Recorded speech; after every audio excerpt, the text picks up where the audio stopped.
So when I lecture in university as well, Okay, so we will start. Yeah, let's go.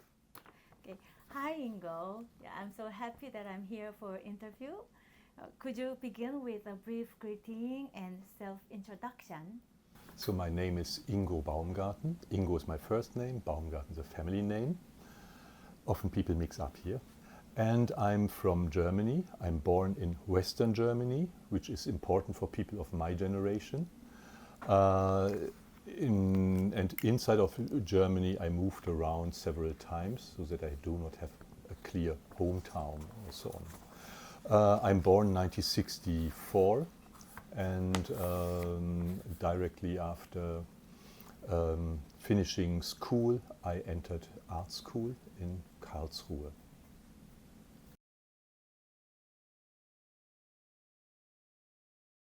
The very first visit to Korea was 1993, and it was a school trip of the Institute of Higher Studies in Visual Art Paris, where I was kind of invited artist.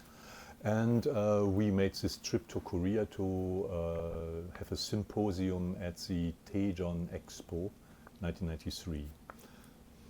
That was my very first experience with Korea and first visit in Asia.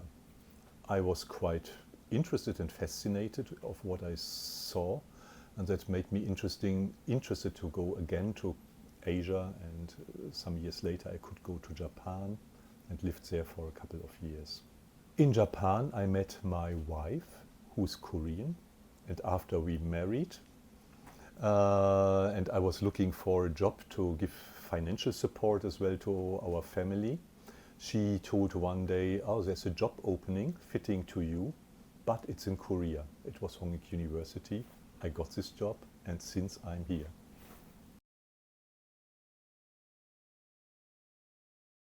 Yes, so since my youth I was interested in broadening my horizon and exploring different areas. It started with the choice of my study location in Germany. I did not choose the nearest art university, art school, Düsseldorf, where I could have gone to by local bus in half an hour or 1 hour. But I chose something in southern Germany, in a city I did not know, also to leave home. But then it continued getting to France and to England, and then returning to France again after the studies, and to Japan. So this kind of experience were quite successful in my mind. They opened up my eyes to explore the cultural differences and similarities and compare. And out of these comparisons I could draw many kind of conclusions which had been interesting for me at artistic topics. And this curiosity is still important in my current artistic position. And that is based on participating observation. And this term is part of the definition of the word which I like to use to describe my conceptual approach to art, visual anthropology.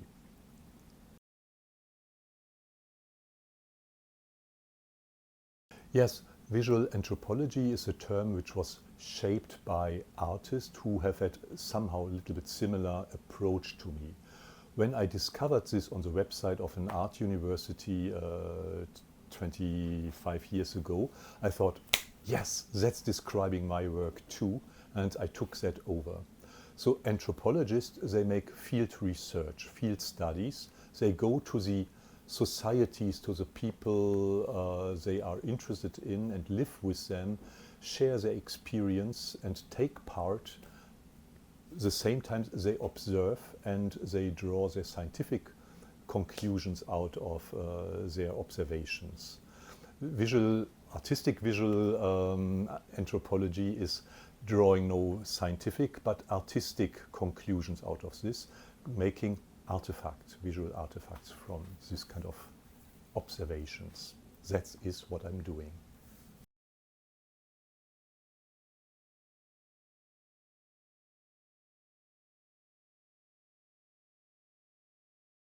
Yes, so I'm living in the city and not in the jungle or in the nature. And therefore, as I told in the question before, I focus on that what is around me, in my surroundings. And so since I'm living in the city, it's more the urban sphere which I see and which I focus on. And I'm interested in human beings, their life conditions. And architecture is reflecting the life conditions of people very much. And also its changes. Like this, I'm interested in those kind of architectural structures and functions, and there I choose often my motifs.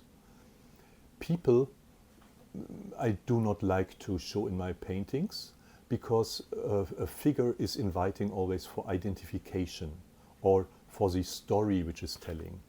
For example, in Caspar David Friedrich, it's the guy looking onto the seascape you see from the back, which is then mediating this landscape and which creates some kind of distance. Well, for Caspar David Friedrich that is significant and important, but in my case I would prefer that the spectator is directly confronted with the objects I have seen and I found interesting, and that there is no mediation in between. That's why I don't show figures in my paintings.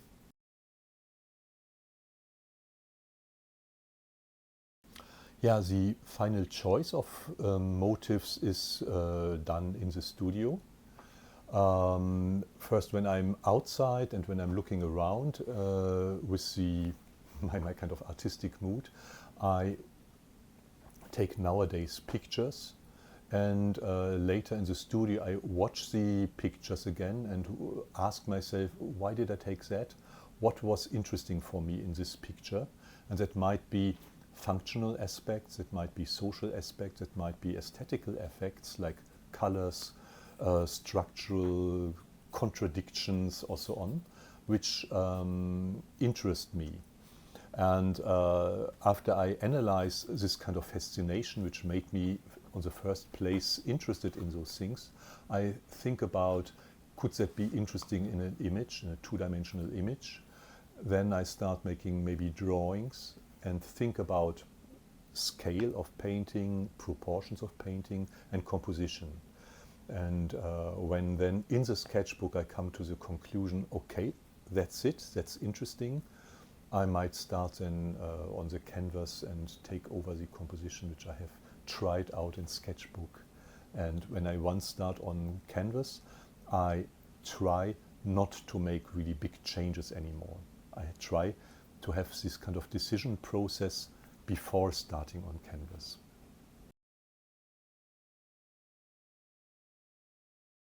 For example, here's my studio sketchbook in which I took some sketches for various paintings, and now I'm talking about this. So that was the image, the kind of little watercolor sketch which I made after looking at the photograph I took again, and I was interested in the contrast of this maybe blue-gray dark sky and this slightly sunlit building with these strange roof construction with a variety of angles.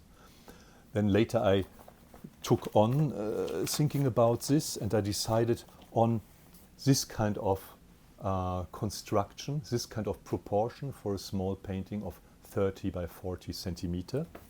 And this is the painting after twice working on it. I painted now in 2 layers the sky and the windows, and the real building I will paint in the next settings on this kind of painting. And yeah, the other paintings are finished, but maybe this kind of in-between things show my working process in a different way.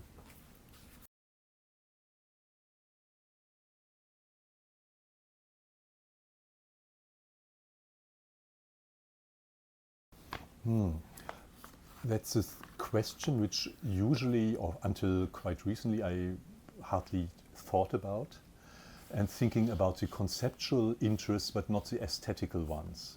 However, the aesthetical decisions which are based in my work, or which my work is rooted in, are of course very important.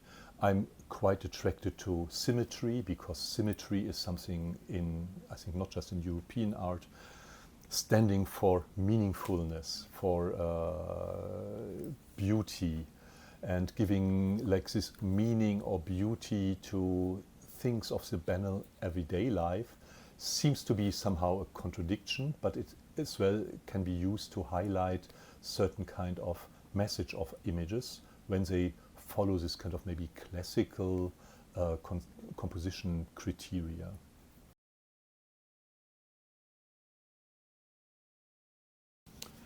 Yeah, so I like this title because it's short, just 2 words, and 2 words which have the same sound. They are kind of the same word, but in the different spelling they have different kind of meanings. The one is dealing with the observation my work is based on, and the other could be describing the motives, or maybe as well the result that is left open. I like in this title the similarity and difference. The similarity and difference is similar maybe as that between reality and image, or between that what I see or what I paint and what the spectator is usually used to see. So that are things which I find quite interesting with this title, this play with experiences and diversion, difference of this kind of expectation, that you expect something somehow a bit different and it comes out. And in the poster, that the second S is mirror reflected to a question mark.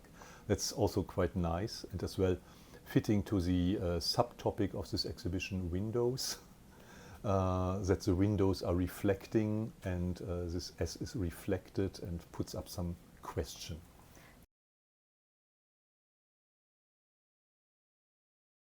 Yeah, windows is a big thing. It's very, well, we are everywhere in buildings, in front of buildings, and there are always windows. We see windows kind of non-stop. We watch out of them, inside of them, and it's something very, very banal in some ways. On the other side, the windows are giving some kind of insights or outlooks, and yes, windows and outlook, we don't have to think of Microsoft, but it's as well kind of philosophical ideas which could be connected with windows, and a window is a limited access to the outside and the inside. It's not completely exposed to that other side, and just a kind of glimpse to the other side. And sometimes it's just the idea that you could see inside, but in fact you just see the reflection. And those kind of things I find interesting. And in some paintings I play as well, that you seems to watch inside, but you mainly see reflecting the things on your side.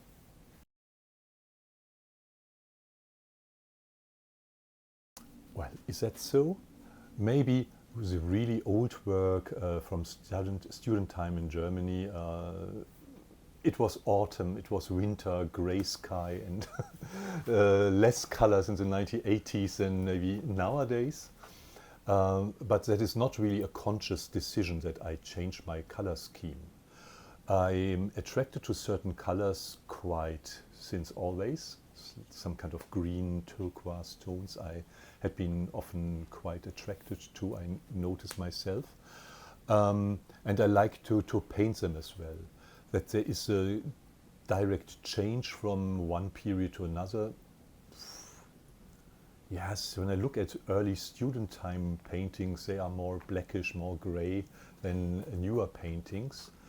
But since my paintings are reflecting what is around me, and in Korea the sun is almost always shining, maybe therefore colors turn as well more vivid than in winter paintings inspired by Germany. But it's a little bit joke. No, I don't think there is a very specific development, but there are some kind of colors, sometimes I'm interested in color harmony and sometimes in color contrast. So when I first saw an interior combining orange and pink, it was kind of shocking, bad match, but I was quite fascinated by this and I decided to make a painting of that. I remember that was in Portugal, on a ship in Portugal at the bar. There were, I think, orange polsters in a pink background, and I think in one of my catalogs this painting is still in. So that was some kind of color contrast. In Korea, or also when I was living in Japan, I found often as well color contrast, like colors where you would say, or people would say, it's not possible to combine, but they were just together. And for example? Yeah, like pink and orange. Yeah, is a and color clash. other than that? Or some kind of complementary colors like red and green, or in certain combinations it's kind of harmonic, in others not so. And sometimes those kind of combinations attract me. As well, most of them are not really very serious, like over there this kind of can. Korean ornament from temple transferred to coffee can. But one painting I made as well a little bit more maybe serious, and this kind of weaving color stripes like a rainbow knot. So this kind of Korean colors, especially in the temples, they are very contemporary, vivid. And a big difference to the neighboring countries like in Japan, where color is quite absent in temples, beside maybe the Shinto red. And in Korea, the standard temple in turquoise and orange, white, black, red. Those kind of color combinations are very powerful. In China, I have seen as well some traditional temples like China Summer Palace and Beijing Summer Palace, where as well colors were applied in ornamental sense, but different than the Korean ones. And when I observed craftsmen making those kind of paintings at temples using the industrial acrylic paints and so on, but then with a high skill, I was quite fascinated to see that.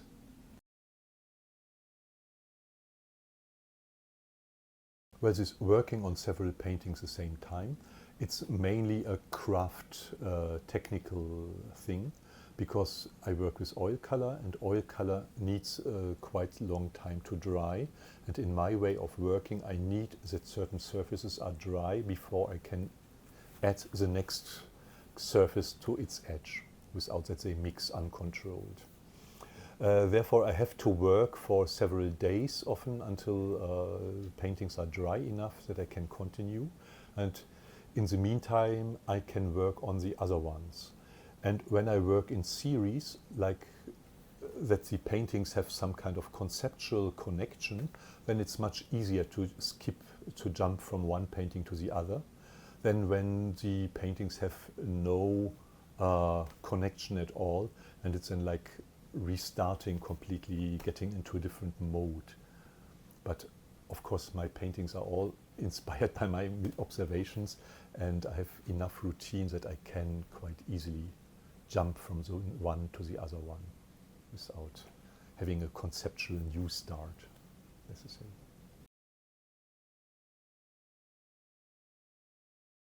Yeah, I feel very much interested and captive by those areas which I know well. For example, here the area around Hongik University, where I'm working, where I lived, I know quite well, and I can follow up, or I have followed up its development. All the buildings which had been gone, or which had been replaced, completely modified, or some as well which are still there but decaying. That is something which is interesting for me. But beside as well the areas, let's say in central Seoul, where some kind of older structures are still there. They are easier accessible, somehow visually and physically, than completely new build areas.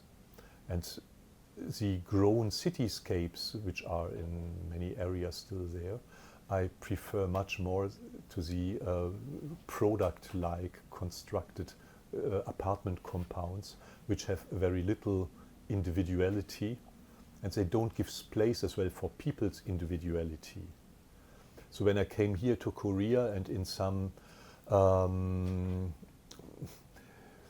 organically grown areas at the hills, every house owner or tenant had to find a solution by himself how to make at the exit, which is of the house, which is maybe 80 centimeter high because the street is lower, making some steps without getting too far on the street.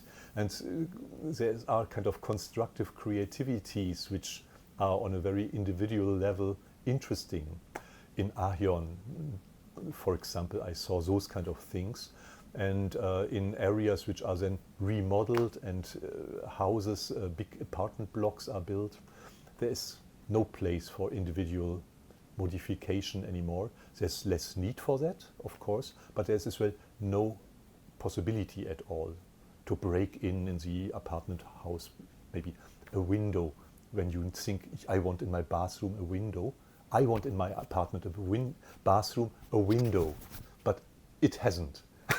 It's for European architectural concepts a big minus to the architect when he constructs rooms, bathrooms without a window, but Korean apartments never have windows, I think. And our bathroom, bathroom, is at the outside wall, but they didn't make a window. And I'm not allowed to take chisel and hammer in a window by myself, I think. And in the old areas, people did that. They broke in maybe windows in their houses when they wanted to have a window more or make the window bigger or smaller. And those kind of modifications had been interesting to see, because that is telling something about the conditions people found it and the desires and the needs which were just performed.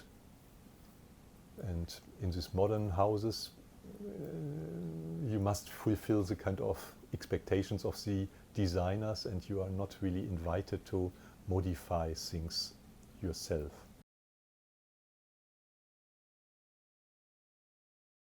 Yeah, so Seoul is one of the cities where urban development is going very quickly on, and it's mainly driven by commercial interests.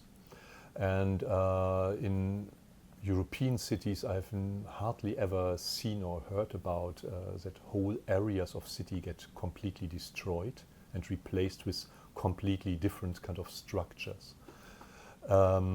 By this kind of really almost violent changes, the kind of cultural and identity is somehow wiped out, or the roots get cut, and a lot of things which might be as well worth to be kept or memorized are completely lost.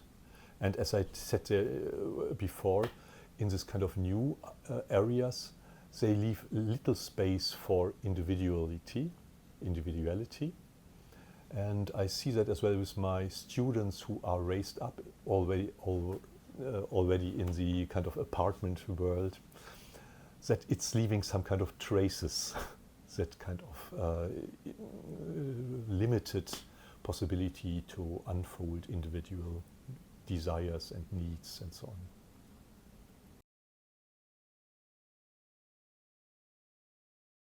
Yes, I would be happy when spectators recognize things, and that they recognize as well the shift in the presentation in my paintings of things they know to their own seeing experiences, and that is maybe triggering some kind of reflection.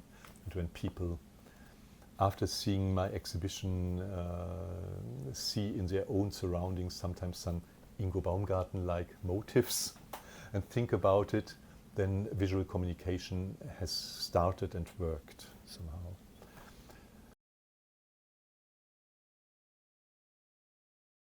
Ja, ne, so Maybe I should say as well, I wish that the spectators come to the exhibition and say, I buy this, I buy that, and then go out again. I like that. I like that. Yeah. I think so. We all like that. No?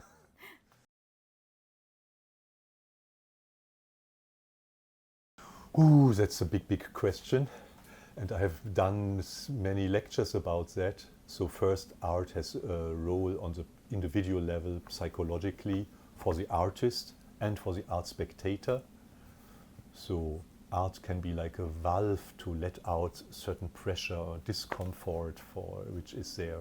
It could replace religion, which had become, at least for most people in Europe, obsolete and meaningless, and be the place for certain kind of projections of wishes and hopes and desires for self-expression and.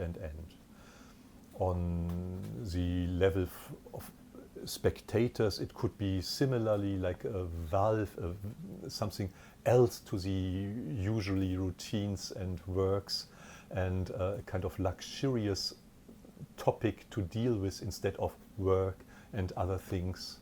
That leads over then as well to the social function that art can be as well, or it is very often, status symbol for societies, like which country has the better museums, the better artworks, and so on. And yes, on the individual level, of course, art is as well a big status symbol. But people don't like much to talk about that in art scene. But I know it is a big reality. Art's meaning is on the individual level important, like leaving out something else. And it's turning to be a problem when art becomes a profession. No? And so that is things like summary a little bit of some lectures which I gave about that. So I hope this kind of interview is interesting for you, spectators. And I hope that as well the visit to the exhibition Scene and CDA will be enjoyable for you. Thanks for watching. Thanks for watching.